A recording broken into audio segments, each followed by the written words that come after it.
Salve galerinha, beleza? LF aqui, LF resolve com vocês o De Olho no Enem. Mais um capítulo, a parte 4 agora do De Olho no Enem, falando sobre interações intermoleculares. Galera, esse assunto não cai não, esse assunto despenca no Enem. Cai muito.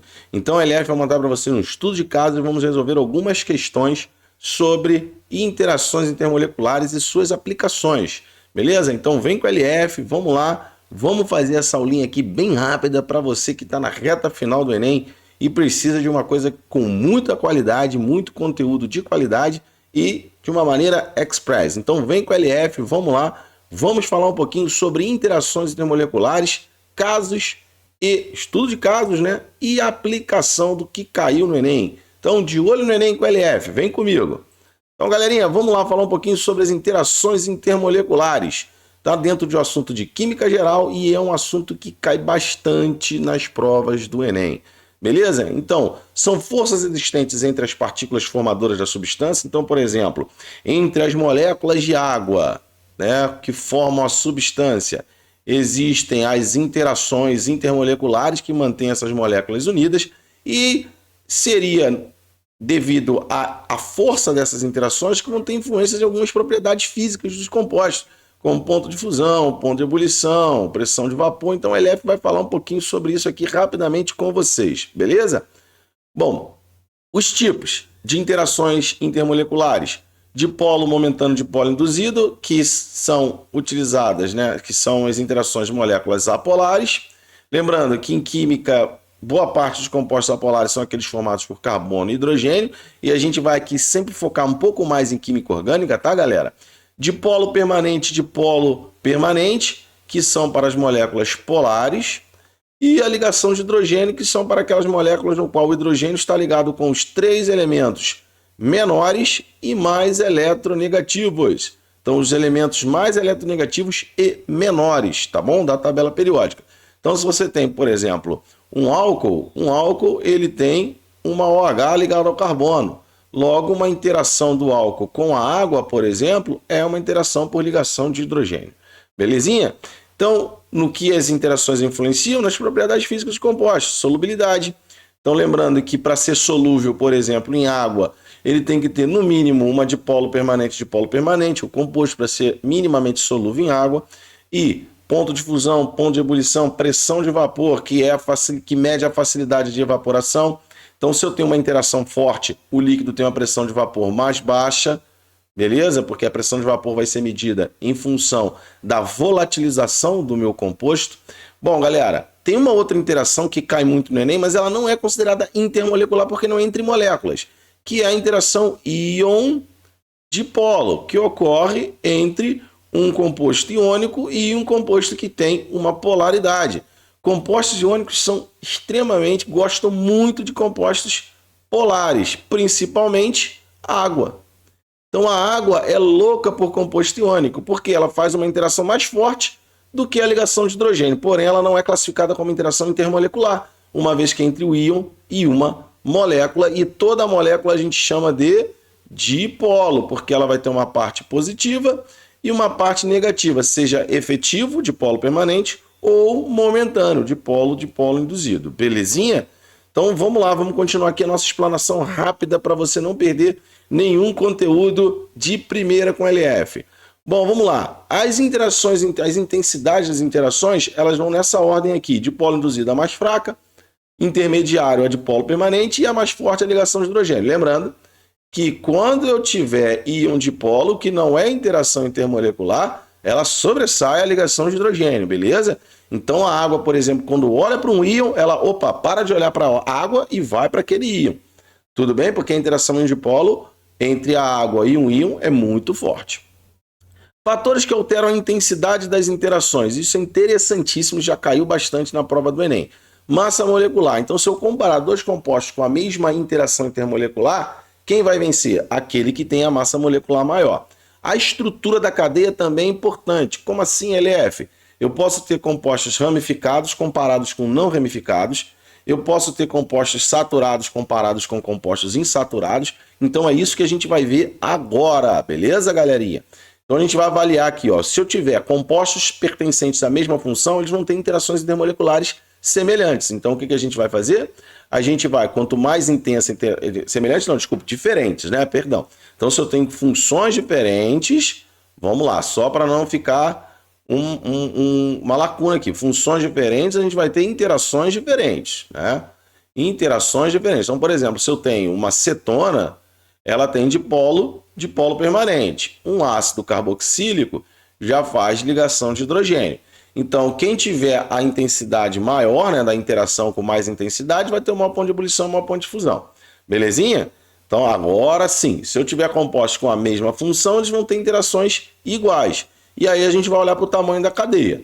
Belezinha? Então, se eu tiver aqui, por exemplo, um álcool, como o metanol, e tem um carbono só. Deixa eu tirar essa faixinha aqui.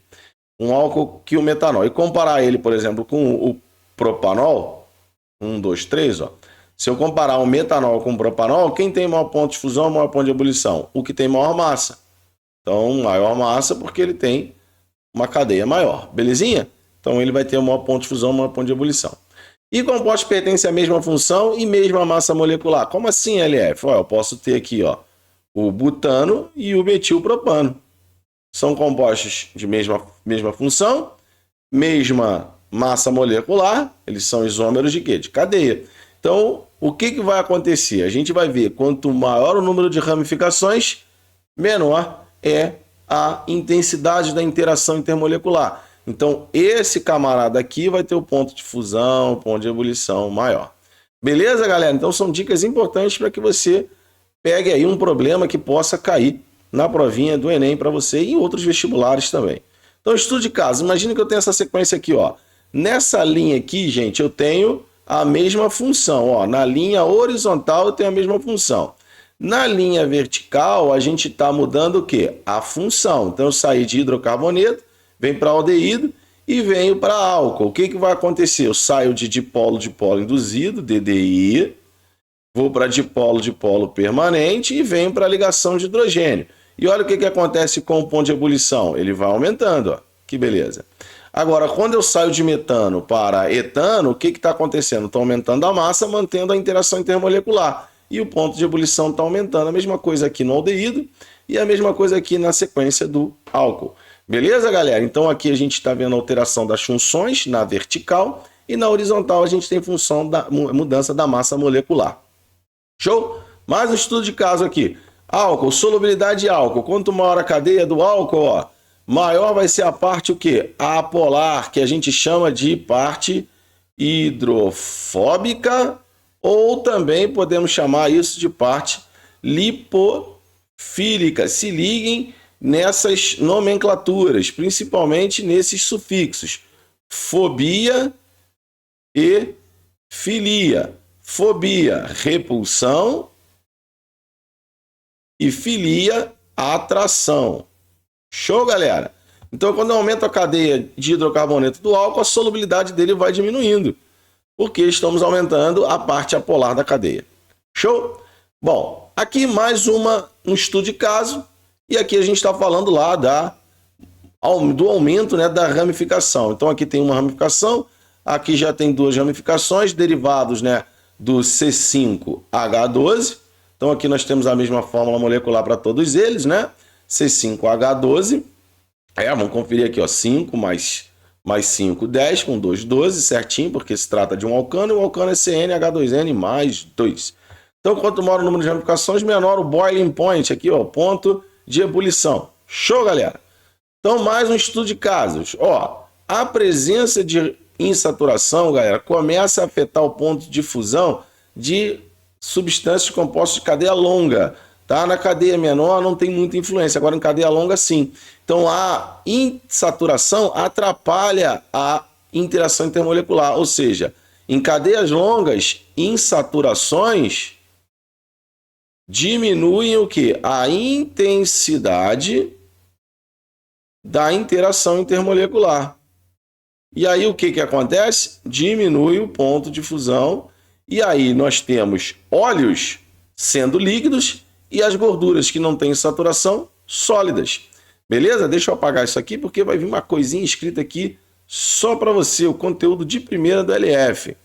Então, ó, óleos e gorduras. Então, os óleos tendem a ser ter essa parte grande de cadeia aqui, que a gente chama de a parte graxa da cadeia. Lembrando que o sinônimo para graxo é longa. Então, quando eu falo cadeia graxa, toda vez que entrar essa denominação de álcool graxo, ácido graxo, são cadeias longas, tá? Então, a gente tem aqui, no caso das gorduras, predominam os radicais de ácidos graxos, ó, saturados, ou seja, não tem ligação pi. Já nos óleos, a gente tem a presença de insaturações. E essa insaturação ela pode ser marcada, né? Então, a gente pode dizer em qual carbono está essa insaturação. Quando a gente faz a numeração para chegar a essa insaturação de acordo com a IUPAC, a gente começa a numerar onde? Aqui, ó, 1, 2, 3, 4... Mas existe uma numeração diferente da IUPAC, que é chamada numeração ômega, que ela começa da outra extremidade. Então, esse é o carbono 1, 2, 3, 4, 5, 6, 7, 8, 9. Opa, a primeira dupla aparece no carbono 9. Então, esse é chamado aqui, ó, de óleo ômega 9. Então, daí é que vem essa definição de ômega 6, ômega 9. É a contagem na direção ômega até chegar ao carbono da primeira dupla. Show? Então, mais estudo de casos. Galera, destilação fracionada tem a ver com interação intermolecular? Sim. Então, se eu tenho aqui, ó, os compostos derivados do petróleo, que tem menor massa molecular, tem menor ponto de ebulição. Então, ele sai aonde? Lá no topo da destilação fracionada. Como é que funciona a destilação fracionada? Todo mundo se transforma em gás, né? Desculpa, gás não. Todo mundo passa para o estado gasoso. Dependendo da substância, ela não é um gás. Então, todo mundo passa para o estado gasoso, vai subindo e vai entrando em contato com esses pedacinhos aqui lá dentro do destilador, que a gente chama de pratos teóricos, tá, gente? Isso aí é mais uma coisa muito específica. Mas o que ele faz? Ele aumenta a superfície de contato. E quando as substâncias vão batendo aqui, elas vão ou condensando ou elas vão ultrapassando essas barreiras. Quem ultrapassa as barreiras? Aquelas com menor ponto de ebulição. Quem tem ponto de ebulição mais alto vai condensando na parte mais baixa da torre de fracionamento. Beleza? Então, de acordo com, nesse caso aqui, com a massa molecular. A gente pode fazer destilação fracionada de compostos que têm interações intermoleculares diferentes, como já caiu em outros vestibulares, aí, por exemplo, na UERJ, que caiu uma questão de amina, destilação de aminas. Bom, outro estudo de caso que também já caiu no Enem, que é a cromatografia. A cromatografia, nesse caso aqui, a cromatografia que sobe, né, ascendente, a gente vai ter compostos que vão ter interação com o papel, que interagem bem com a celulose, e outros que interagem bem com essa fase líquida aqui. Então, a gente tem a fase líquida e a gente tem a fase estacionária. Fase estacionária. Então, existem substâncias que vão eluir junto com a fase líquida e tem substâncias que não vão eluir com a fase líquida, porque interagem mais com a fase estacionária. Então, se a gente sabe qual o material da fase estacionária, a gente consegue determinar quem vai ficar mais retido na fase estacionária ou quem vai eluir com a fase líquida, beleza, galera? E a gente tem também aqui, ó, mais um exemplo de cromatografia. Quem fica interagindo bem com a fase estacionária fica retido na fase estacionária. Quem elui bem vai passando pela fase estacionária junto com a fase líquida, né? Então ele vai descendo com a fase líquida. Quem fica mais retido vai embora e fica aqui na coluna de fracionamento, beleza? Na coluna de cromatográfica, perdão. Bom, ainda falando de estudo de casos, a gente tem aqui as espécies anfifílicas que caem a rodo na prova do Enem. Bom, são substâncias que auxiliam na homogeneização de misturas heterogêneas formadas por substâncias immiscíveis, ou seja, insolúveis, por exemplo, água e óleo, ou água e gordura. Então, essa é a cara de uma substância, de um composto que tem essa característica de ser anfifílica. Então, essa cabeça a gente diz que é a cabeça hidrofílica. Isso aqui é a cauda, que a gente diz que ela é hidrofóbica. Lembrando que a gente pode mudar o sufixo e aí a gente muda o prefixo. Então, eu posso dizer que ela é lipofílica e aqui eu posso dizer que ela é lipofóbica, ou seja, medo de gordura, afinidade por gordura. Então, aquilo que tem afinidade por gordura não gosta de água. Aquilo que tem afinidade por água não gosta de gordura. Então, esses compostos ele tem essa capacidade. Bom, do que é formada a cabeça? A cabeça pode ser formada por uma parte iônica positiva, e aí seriam os tensoativos catiônicos, já caiu também na provinha. Aqui eu tenho os aniônicos, e esses aqui seriam os interions, que teria tanto positivo quanto negativo. E esse aqui seria o quê? O não iônico. Por exemplo, a cabeça dele tem um OH, tem um NH2, pode ter um NH, desde que tenha algo que possa fazer o quê? Ligação de hidrogênio com a água. Beleza? Esses aqui vão interagir com a água de que forma? Íon dipolo. Por isso que eles são os mais eficientes, tá? Porque interagem muito bem com a água. E essa parte aqui da cauda é sempre uma parte contendo uma grande quantidade de carbono e hidrogênio. Beleza? Bom, então como eu falei, a interação íon dipolo está aqui, ó. E agora, ó, a Siri está querendo falar comigo aqui, mas eu não quero falar com você, Siri. Vamos falar da diferença de sabão e detergente. Então, o sabão, ele tem uma cabeça iônica derivada de um sal de ácido graxo. Já o detergente, ele tem uma cabeça iônica e é derivada de um sal de ácido sulfônico. Beleza, galera? Então, essa é a diferença de sabão. E aí, os dois têm a parte hidrofóbica. Beleza? Parte hidrofóbica, parte hidrofílica, já falamos bastante sobre isso. Vamos agora, caiu no Enem, galera. Então, caiu no Enem aqui, o armazenamento de certas vitaminas no organismo apresenta grande dependência de sua solubilidade. Por exemplo, as vitaminas hidrossolúveis devem ser incluídas na dieta diária. Por quê? Porque elas são eliminadas na urina. Porque como elas são hidrossolúveis, elas interagem bem com a água. Então, o que a gente tem que procurar? Vamos lá. E ele diz assim, ó, a seguir são apresentadas estruturas químicas de 5 vitaminas necessárias ao organismo. Dentre as vitaminas apresentadas, na figura, aquela que necessita de maior suplementação, ou seja, aquela que tem grande afinidade por água. Porque ela vai ser eliminada onde? Na urina. Então vamos lá, galera. Qual vai ser? O que a gente tem que fazer? A gente tem que procurar grupos hidrofílicos. Quem são os grupos hidrofílicos? OH, NH2, NH. Esses são os grupos hidrofílicos. Então, quando eu olho essas vitaminas, eu vejo, por exemplo, essa aqui tem um grupo hidrofílico, essa também tem, mas em contrapartida, o que elas apresentam? Uma grande parte que é hidrofóbica. Olha essa aqui, ó. Grande parte hidrofóbica. Então, quando eu olho para essa vitamina aqui, que é a vitamina C, tá, galera? Ele me mostra aqui, ó, quatro grupos hidrofílicos. Então, eu vou precisar de uma suplementação na vitamina representada pela letra C. Beleza? Mais uma questãozinha de caiu no Enem. Caiu sobre a fluidez, né, de membranas caracterizadas pela capacidade de movimento das moléculas componentes desses hidrúrios. Seres vivos mantêm essa propriedade de duas formas, controlando a temperatura e alterando a composição lipídica da membrana. Nesse último aspecto, o tamanho e o grau de insaturação das caudas hidrocarbônicas dos fosfolipídios, conforme apresentado na figura, influenciam significativamente na fluidez. Como é que eles vão interagir na fluidez? Como é que eles vão influenciar na fluidez? Galera, fluidez é quando você tem uma interação intermolecular fraca, vai proporcionar maior fluidez. Então, se as moléculas interagem bem, o fluxo laminar vai ser prejudicado. Então, quanto menor a interação, maior a fluidez. E aí ele diz assim, ó, que esse bracinho assim, ó, indica insaturação. E o que o LF falou para vocês lá de moléculas grandes? Lembra? Que moléculas grandes, a dupla, ou seja, a insaturação, atrapalha a interação. Então, galerinha, o que vai acontecer aqui? Eu quero chegar assim, existem bicamadas lipídicas com diferentes composições de fosfolipídios. Então aqui não tem muita ligação dupla, esse aqui é bem rígido. Tá? Esse aqui tem dupla, mas aqui não tem, ó. Esse aqui não tem.